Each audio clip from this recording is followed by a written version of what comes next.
से महिलाओं और बच्चों को अवैध रूप से भारत में लाकर उनके कूट रचित प्रपत्र तैयार करा के भारत के विभिन्न राज्यों एवं एनसीआर में जो हमारा क्षेत्र है नोएडा और गाजियाबाद तथा दिल्ली में भी लोगों को बसाते हैं।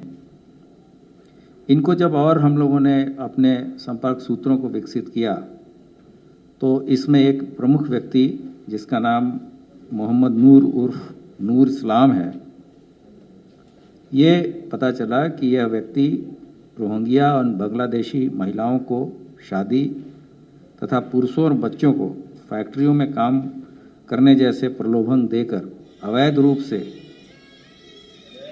भारत में लाकर उनके कूट रचित प्रपत्रों के आधार पर भारत में बसाता है। वह शादी कराने तथा बेहतर जिंदगी मुहैया कराने का झांसा देकर उन्हें असामाजिक तत्वों के हाथ बेच देता है। इस कार्य के बदले में ये मानव तस्कर ऐसे पीड़ित व्यक्तियों, महिलाओं और बच्चों का आर्थिक, शारीरिक एवं मानसिक शोषण करते हैं। ये भी बात प्रकाश में आई है कि तस्करी के इस कार्य में भारी मात्रा में धन अर्जित किया जाता है तथा इस अवैध धन का भी आदान प्रदान होता है। निगरानी से ये पता चला कि नूर मोहम्मद कुछ रोहिंग्या और बांग्लादेशियों को नागरिकों को लेकर एक ट्रेन से दिल्ली जा रहा है। इस पे हमारी एटीएस की टीम ने 5 व्यक्तियों को गाजियाबाद रेलवे स्टेशन पर उतार कर उनसे पूछताछ की। नूर जो सरगना है नूर इस्लाम उर्फ मोहम्मद नूर ने यह भी बताया कि उसका एक अन्य साथी उनको रिसीव करने के लिए दिल्ली स्टेशन पर आने वाला है और वहाँ उस व्यक्ति को भी हमारी टीम ने एप्रीहेंड किया। टोटल 6 व्यक्ति हम लोगों ने हिरासत में लिए। अभी तक के जो पूछताछ हुई है उसके हिसाब से इसमें 2 महिलाएं जो कि नाबालिग लग रही हैं और एक और व्यक्ति है जो कि जिसकी तस्करी हो रही थी। तो 3 ऐसे हैं जो कि विक्टिम हैं और 3 ऐसे व्यक्ति हैं जो कि अपराधी हैं। इनको अपराधियों को हिरासत में लिया गया है और इनके विरुद्ध एटीएस के थाने पे 11/21 धारा 420, 467, 468, 471, 370 और 120B तथा 14 विदेशी अधिनियम के तहत अभियोग पंजीकृत किया गया है। इनको माननीय न्यायालय में पेश किया जाएगा और जो अवयस्क बच्चियां हैं उनको आशा ज्योति केंद्र लखनऊ में नियमानुसार भेजा जा रहा है और इन व्यक्तियों की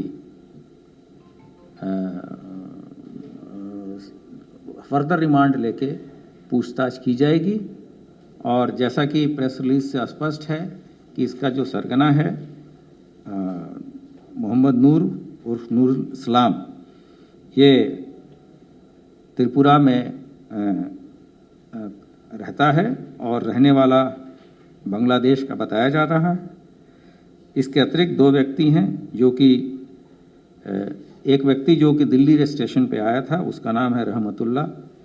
ये वर्तमान में जम्मू कश्मीर में जो जम्मू में कैंप है रोहिंग्या का, वहाँ रहता है और मूलतः ये म्यांमार का निवासी है। और इसका एक और साथी शबीबुर रहमान, वो भी म्यांमार का रहने वाला है। ये लोग जो नूर इस्लाम है ये त्रिपुरा बॉर्डर से मानव तस्करी कराता है और वहाँ से लोगों को बांग्लादेश से या तो रोहिंग्या हैं या बांग्लादेशी हैं, उनको विभिन्न तरीक़ों से बॉर्डर क्रॉस करा के और फिर उनका भारत में प्रवेश कराता है और वहाँ से फिर विभिन्न रास्तों से मूलतः ट्रेन के सहारे ये जगह जगह पे इनको ट्रांसशिप्ट करता है, मतलब ले जाता है, और जहाँ इनको बेचना होता है या जहाँ ये कूटरचित तरीके से जिनके प्रपत्र इत्यादि बनवाने हैं वहाँ ले जाता है और उनको बसाता है। ये जो दोनों गिरफ्तार है, रहमत और शफीउल्लाह, ये भी अवैध रोहिंग्या है। हाँ, नहीं, नूर तो रहने वाला बांग्लादेश का है, वर्तमान में त्रिपुरा का है, लेकिन ये मेन एजेंट है जो कि बराबर दिल्ली से आता जाता रहता है और कुछ लोगों को छोड़ने भी जाता है, तो क्योंकि इसको सारी चीज़ें पता हैं। तो ये लगातार वहाँ से त्रिपुरा बॉर्डर से वहाँ भी इसके कुछ लोग हैं, और अभी एक व्यक्ति की और हमें तलाश है जो कि इसका मुख्य इनका साथी है, और उस पर भी हमारी आगे की कार्रवाई चल रही है, और जब भी इसमें कोई उल्लेखनीय सफलता मिलेगी हम आपके साथ शेयर करेंगे। जो 3 लोग गिरफ्तार हुए हैं, उनका मेन ऑब्जेक्टिव पैसा कमाना था या इसके लिए कुछ और रीजन था? नहीं, हमने आपको इसमें स्पष्ट बताया है कि मानव तस्करी के उद्देश्य से धन अर्जित करना, तथा जैसा कि पहले भी प्रकाश में आ चुका है कि इनको कहीं नौकरी दिलाना और उसके एवज में उस नौकरी से जो इनकम होगा उसका एक हिस्सा अपने पास रख लेना, इनका शोषण करना हर एक तरीके से, आर्थिक, मानसिक और शारीरिक रूप से। ये चीज़ें हमने तो पहले हमने बताया था कि कुछ महिलाओं को भी बाहर भेजा गया है। अभी हम लोगों ने ऐसे 3 लोग पकड़े हैं जो कि विक्टिम हैं, वो इसके दोषी नहीं हैं, 2 महिलाएं हैं और 1 पुरुष है। पुरुष वयस्क लग रहा है, तो लेकिन उसका कोई रोल अपराध में नहीं है, लेकिन उसकी भी अभी विवेचना आगे चल रही है। ये सर, आपको क्या लगता है, कोई सोची समझी साजिश के तहत ये सब किया जा रहा है कि रोहिंग्या को यहाँ पर लाया जा रहा है, भाई उनसे बताया जा रहा है, उनको काम धंधे में लगाया जा रहा है, या जैसा आपने पहले कहा था कि जनसंख्या संशोधन बिगाड़ने की कोई साजिश हो सकती है?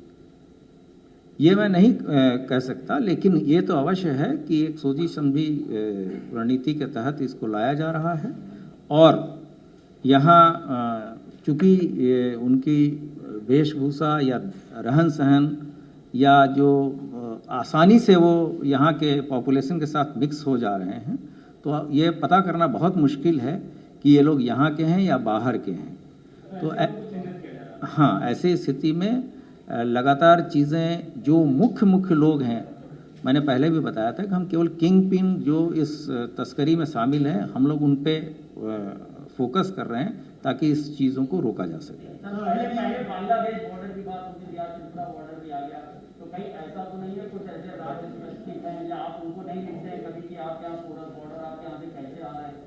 नहीं, बांग्लादेश बॉर्डर ये भी है। बांग्लादेश, हमारा जो बांग्लादेश से जो बॉर्डर है विभिन्न राज्यों का है, लेकिन वर्तमान में जो ये केस है ये त्रिपुरा बॉर्डर से लाने की इसकी सूचना थी। सर, वेस्ट बंगाल सरकार है, त्रिपुरा सरकार को यूपी सरकार कुछ लिखेगी इस बाबत कि वो भी इस पर ध्यान दें? नहीं, वो वहाँ पे पूरी व्यवस्था है इसकी, बॉर्डर के भी फोर्सेस लगी हैं, इसके बावजूद वो पोरस बॉर्डर है, पूरी तरीके से फेंस्ड नहीं है। उसका लाभ उठा के, चूँकि बहुत सारी नदियाँ हैं, नाले हैं, जिन पे कि कोई फेंसिंग करना इतना आसान नहीं होता, इन सभी चीज़ों का फ़ायदा उठा के ही ये म्यांमार के रहने बच्ची, चूँकि वो महिलाएं अवयस्क हैं इसलिए उनका नाम हम उजागर नहीं कर सकते। वो तो यहीं लाया जा रहा था, अभी पूछताछ चल रही है, तब ये पता चलेगा। जैसा आपने देखा, पहले भी अलीगढ़ से भी लोग रहते हैं, उन्नाव तक में लोग रहते हैं, वो लोकल पॉपुलेशन में मिक्स हो जाते हैं, और उसके बाद से कुछ ऐसे दस्तावेज भी बना लेते हैं जिससे आप डिस्टिंग्विश करना मुश्किल है कि वो यहाँ के हैं कि बाहर के हैं। तो इन सभी चीज़ों करके, और अभी तो ये रात ही पकड़े गए हैं, इनसे विशेष पूछताछ होगी तो हम आपको अपडेट फर्दर देंगे।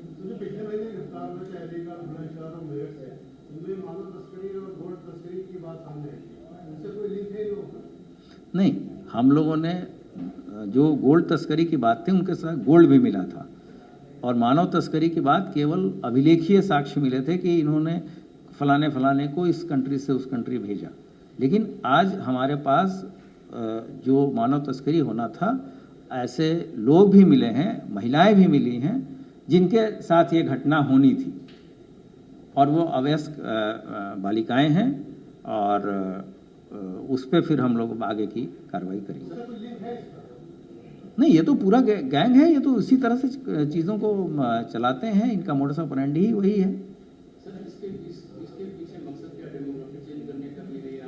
इस संबंध में ये सब चीज़ें वो हैं जिस पे आधिकारिक रूप से अभी ऐसे प्रमाण नहीं है जिस पे कि कुछ बोला जा सके। उत्तर प्रदेश में कितनी संख्या में रोहिंग्या को लाकर के अपना बताया गया होगा इन्वेस्टिगेशन में जो ये पिछली बार भी मैंने बताया था कि करीब 2000 के आसपास की सूचना ऐसी विभिन्न स्रोतों से जो हमें ज्ञात हुआ है वो है।